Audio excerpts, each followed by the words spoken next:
খরুচে বৌমা আর কিপ্টে শাশুড়ি। মায়া তার কিপ্টে শাশুড়ি সুরেখা এবং তার স্বামী মুকেশ এবং তার শ্বশুরের সাথে একই বাড়িতে থাকত। মা আর বউয়ের মাঝখানে বেচারা মুকেশ বারবার ফেঁসে যেত। মুকেশ যদি তার বউয়ের কথা শুনে তাহলে তখন তার মায়ের মুখ ঝুলে যেত, আর যদি মায়ের কথা শুনে তখন তার বউয়ের মুখ ঝুলে যেত। হে ভগবান, তুমিই বলে দাও, এখন আমি কি করব? আমার মা একদমই টাকা পয়সা খরচা করতে চায় না। আর ভগবান, তুমি তো জানো আমার বউ শপিং করতে খুবই পছন্দ করে। এরা দুজন এখন যা ইচ্ছা তাই করুক, আমি কারো পক্ষে বলবো না। যদি কারো পক্ষে বলি আমি ফেঁসে যাব। আরে বাবা মুকেশ, কি হয়েছে রে তোর? তুই বিড়বিড় করে কি বকছিস? তোর শরীর ঠিক আছে তো? নাকি তোর বইয়ের কর্মকাণ্ড দেখে তুইও আমার মতো বিরক্ত হয়ে যাচ্ছিস? কোনটা রে বাবা? আমি তো তোমাদের দুজনের উপরেই বিরক্ত হয়ে গেছি, জানটা জ্বলে গেল। কি হলো রে? আবার এত ফিস ফিস করে বলছিস কেন? কি হয়েছে? তোর কি গলাটা খারাপ হয়ে গেল নাকি? কি গো, তুমি আমার কথা শোনো তো, মায়ের কথা বাদ দাও। মা তো সারাক্ষণ এইভাবে বকবক করে যায়, ওনার তো আর কোনো কাজ নেই। ও আচ্ছা, তাই নাকি? আমি কোনো কারণ ছাড়াই বকবক করে যাই, আর তুমি কোনো ভালো কারণে কথা বলো নাকি? বলো। আরে মা, তোমায় কতবার বলেছি আমার সাথে এত তর্ক করবে না। এইসব তর্ক বিতর্ক ছাড়াও আমার অনেক কাজ পড়ে রয়েছে, তোমার এইসব ফালতু কাজের জন্য সময় নেই। হ্যাঁ হ্যাঁ, আমি ভালো করে জানি যে তুমি কত কাজ করো। 3 ঘন্টা ধরে বন্ধুদের সাথে কথা বলবে, কোথাও ঘুরতে যাওয়ার প্ল্যান করে, আর সমস্ত টাকা খরচ করে আসবে। এছাড়া তো আর কিছুই পারো না। আরে আরে, এরা দুজন তো আবার শুরু করে দিয়েছে। না না, এখান থেকে পালাতে পারলে বাঁচি। মুকেশ তাদের হাত থেকে বাঁচার জন্য অফিসে চলে গেল, কিন্তু অন্যদিকে শাশুড়ি বৌমা তর্কতেই মগ্ন ছিল। তখনই দরজাতে কেউ কড়া নাড়তে লাগলো। আরে বৌমা, যাও গিয়ে দেখো তো দরজায় কে এলো। হ্যাঁ হ্যাঁ, যাচ্ছি। এমনিতেও আপনার সাথে তর্ক করতে আমার ভালোই লাগছে না। মায়ার বান্ধবী চন্দা এসেছিল। আরে চন্দা, তুই চলে এলি? হ্যাঁ মায়া, আজ একটু অসুবিধা হচ্ছিল এখানে আসতে, কিন্তু আমি সবাইকে বুঝিয়ে সুঝিয়ে ঠিক চলে এলাম। চল এবার তাড়াতাড়ি চল, দেরি করিস না, তাড়াতাড়ি চল। ওই মহারানী, কোথায় যাচ্ছ? আরে মা, একটু মার্কেটে যাচ্ছি, ভালো সেল লেগেছে, কিছু জামা কাপড় কিনে নিয়ে আসি। শোনো মায়া, এইভাবে টাকা নষ্ট করার কোনো দরকার নেই, চুপচাপ তুমি বাড়িতে থাকো। মায়া তার ভ্যানাইটি ব্যাগটা কাঁধে নিল। ঠিক আছে মা, আমি 2 ঘন্টার মধ্যে ফিরে আসবো। এই কথা বলে মায়া তার বান্ধবীর সাথে চলে গেল। আরে, এই মেয়েটা তো আমার কোনো কথাই শোনে না। আমি এখন টাকাগুলোকে কিভাবে বাঁচাবো? আমি বছরে যত টাকা জমিয়ে রাখি, এই মেয়েটা তো 1 মাসে সেইগুলো সব শেষ করে দেয়। এখন আমি কি মায়া করব? পাশের মার্কেট থেকে অনেক শপিং করে বাড়ি ফিরল। দেখাও তো বৌমা, তুমি কি কি কিনেছো? না না মা, আপনার এইসব দেখে কাজ নেই, এইগুলো দেখলে আবার আপনি আমাকে কথা শোনাবেন। হ্যাঁ, আমার ছেলে তো এই কারণেই উপার্জন করছে, যাতে তুমি দিনরাত টাকাগুলো ওড়াতে পারো, তাই না?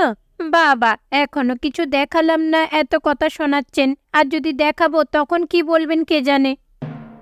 মায়া সমস্ত সামানপত্র নিয়ে তার রুমের দিকে চলে যেতে লাগলো। সুরেখা সমস্ত সামানপত্রের দিকে কটকট করে তাকিয়েছিল। আরে শাশুড়ি মা, মন খারাপ করছেন কেন? এ নিন, ধরুন জিনিসগুলো দেখিয়ে দিই। না দেখলে আর দাম জিজ্ঞাসা না করলে আপনার তো পেটের ভাত হজম হবে না। এ নিন, দেখে নিন। আসুন দেখিয়ে দিই। ঠিক আছে, বেশি বকো না। দেখি তো কত টাকা নষ্ট করে এলে, দেখি দেখি।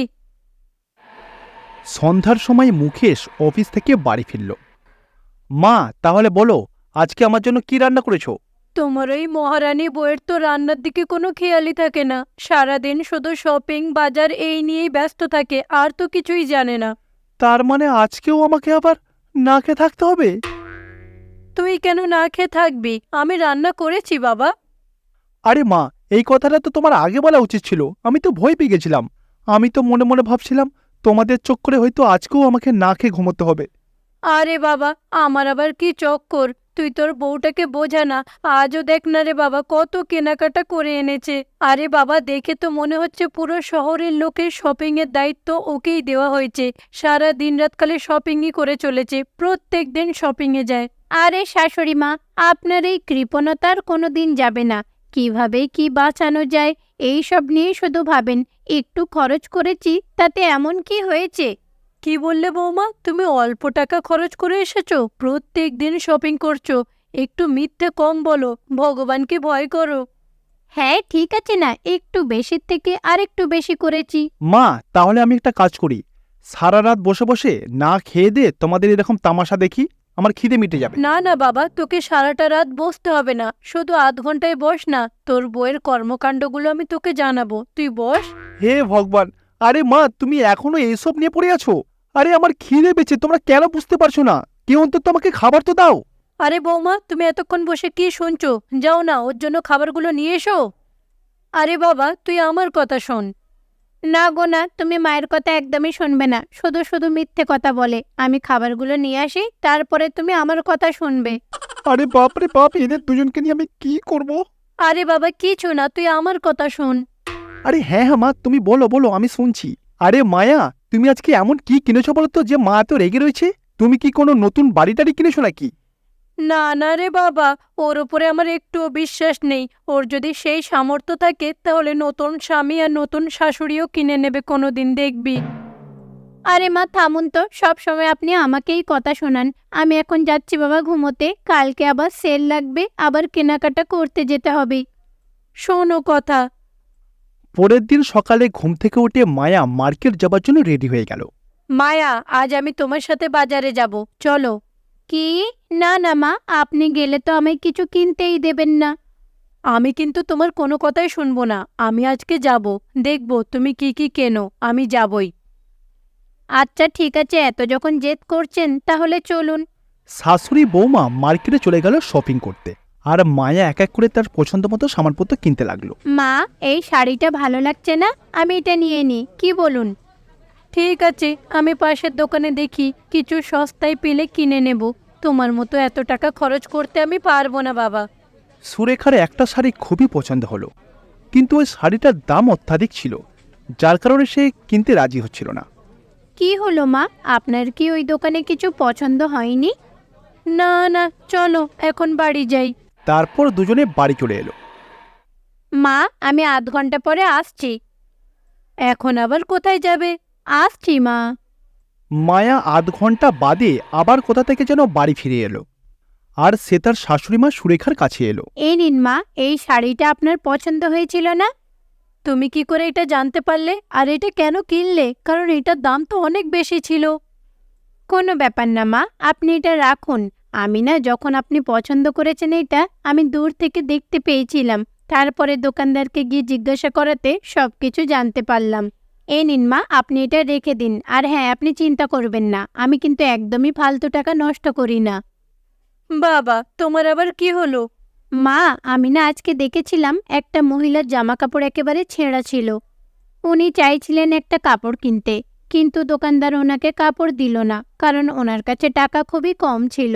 এইটা দেখে আমি ভাবলাম যে আমি তো কত টাকাই বেকার খরচ করে দিই। কিন্তু দেখুন, পৃথিবীতে এমন মানুষও আছে যারা একটা কাপড়ও কিনতে পারে না, তাই বুঝে শুনে টাকা খরচ করতে হয়। তাই আমি তাকে একটা নতুন শাড়ি কিনে দিলাম। আরে বৌমা, তুমি তো দেখছি খুবই ভালো, শুধু শুধু তোমাকে এত উল্টোপাল্টা বলতাম। সেই দিনের পর থেকে সবকিছু ঠিক হয়ে গেল।